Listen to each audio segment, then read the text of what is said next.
ไม่สงค่ามือเลียวมีไว้ตีตาโลตอนเด็กกว่าเก้งใหม่ค่ะเมื่อไหร่ก็เมื่อไหร่ก็ดีออกกว่าเก้งใหม่เมื่อกูก็เพียวเก้งใหม่ย่อค่ะ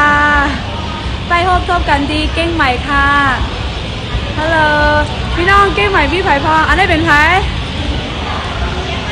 ทำแน่นแซมีค่ะอันแรกค่ะต้นข้ามค่ะอันนี้เป็นไผ่แน่เป็นหลุดลาเชียวค่ะเป็นหลุดลาเชียวค่ะโอเคแทนก้อนหนึ่งต้องด้วยกว่าห้าใบใบรถข่าวต้องด้วยกว่าห้าใบไวรถไปเท่ากันที่เก้งใหม่บุกค่ะ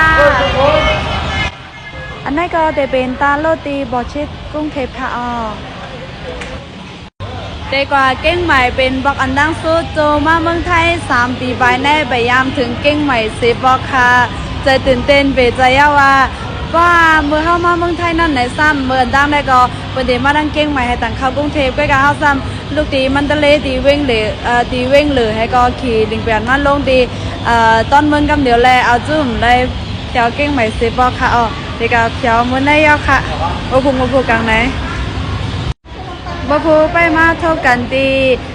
สาขาเก้งใหม่ที่หิมไอพอร์ตค่ะเนาะเซ็นทรัลไอพอร์ตค่ะพยายามถึงเซบังนันก่อนก้อยกาสาขา SCM สาขาซับซ้อนสมอลแต่มีไว้ที่หิมเซ็นทรัลไอพอร์ตที่เก้งใหม่ค่ะ